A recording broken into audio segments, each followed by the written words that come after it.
देखिए, इस वक्त में हमारे साथ में वरुण सिन्हा जी हैं जो हिंदू पक्ष की तरफ से हैं, साथ में विष्णु गुप्ता भी हैं और उनके वकील जो हैं बाकायदा बात करते हैं। वरुण सिन्हा जी, पूरा जो आज जिस तरह से कोर्ट का आज फैसला आया है, इसको आप कैसे देखते हैं?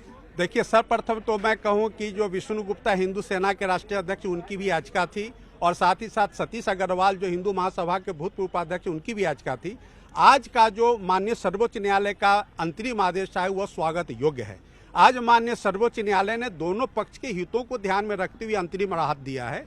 इस अंतरिम राहत के माध्यम से पहली बात कि जो मुस्लिम पक्ष के द्वारा जितने भी वक्फ अमेंडमेंट कानून थे उसको चैलेंज दिया गया था, जिसको कि माननीय सर्वोच्च न्यायालय ने अपने आदेश में हर सेक्शन की व्याख्या की है।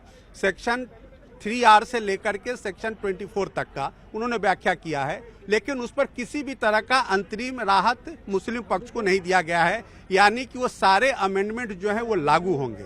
दूसरी बात कहा गया है कि जो वक्फ प्रॉपर्टी का जो रजिस्ट्रेशन था उस पर किसी तरह का इंटरिम ऑर्डर नहीं दिया गया है। तीसरी बात कहा गया है कि वक्फ बोर्ड में नॉन मुस्लिम्स को मेंबर बनाने की जो अमेंडमेंट थी उसको पहले ये 5 थी संख्या, उसको माननीय सर्वोच्च न्यायालय ने 3 कहा कि 3 non Muslims out of 11 members of the Waqf board 3 non Muslims हो सकते हैं।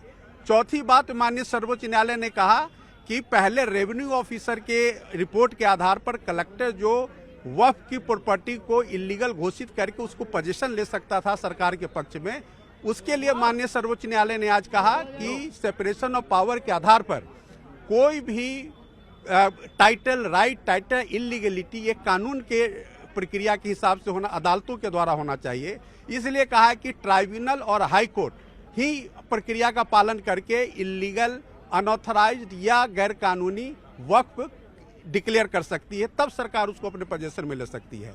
पहले क्या था कि रेवेन्यू ऑफिसर के आधार पर डीएम उसको डिक्लेयर कर सकता था, तो उस पर अंतरिम राहत आदेश लगा दिया कि वो ऐसा नहीं होगा। चौथी बार उन्होंने कहा कि जो इस्लाम जो प्रैक्टिस 5 साल करेगा वही वक्फ कर सकता है। तो उस पर आपको याद होगा कि जब हियरिंग चल रही थी तो माननीय सॉलिसिटर जनरल श्री तुषार मेहता ने अदालत से दरखास्त किया था कि इस प्रोविजन को आप अपने डिस्क्रिप्शन के हिसाब से मोल्ड कर सकते हैं।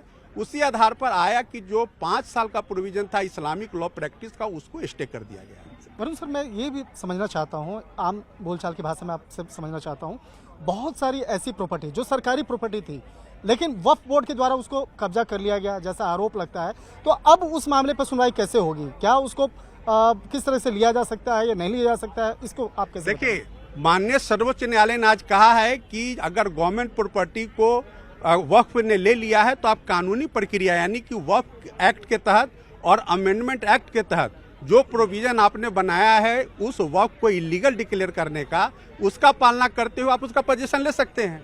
सिर्फ समय थोड़ा ज्यादा लगेगा, लेकिन सरकार के पावर पर, अमेंडमेंट पर किसी तरह का रोक नहीं है। दूसरा जो मसला है, जो डीएम वाला मसला है, डीएम वाले मसले में चलिए आप डीएम नहीं करेंगे, तब अगर किसकी जमीन है, किसकी संपत्ति है, इसका अधिकार डीएम को होता था, लेकिन अब जो प्रावधान है उस प्रावधान के तहत अब किसके पास जाएगा? कैसे ऐसा है कि डीएम जो है कोई भी सूट फाइल कर सकते हैं ट्राइब्यूनल के समक्ष और कोर्ट के समक्ष, और सूट फाइल करके वो उसको इलीगल डिक्लेयर करा करके उस पोजीशन को ले सकते हैं। ये बहुत क्लियर है। तो डीएम जो पहले खुद डिक्लेयर करते इलीगल, अब उनको उस कानून की प्रक्रिया के थ्रू जाना पड़ेगा, इतना ही अंतर आया है। एक तरह से कहा जा सकता है कि आपकी जो 2 याचिकाकर्ता आपके साथ में है, आपकी भी जीत है? हमारी पूरी जीत है और मैं सुप्रीम कोर्ट के इस आदेश का बहुत ही स्वागत करता हूं। सारा हिंदू समाज स्वागत कर, सिर्फ हिंदू समाज नहीं, जितने भी नॉन मुस्लिम समाज है इसका स्वागत करते हैं। धन्यवाद। निश्चित तौर पे कहा जा सकता है रूबिका, जिस तरह से वरुण सिन्हा जी बता रहे थे कि वो इस फैसले से बेहद खुश हैं और जो भी फैसला है ये मानते हैं कि ये फैसला इनके फेवर में जाता है।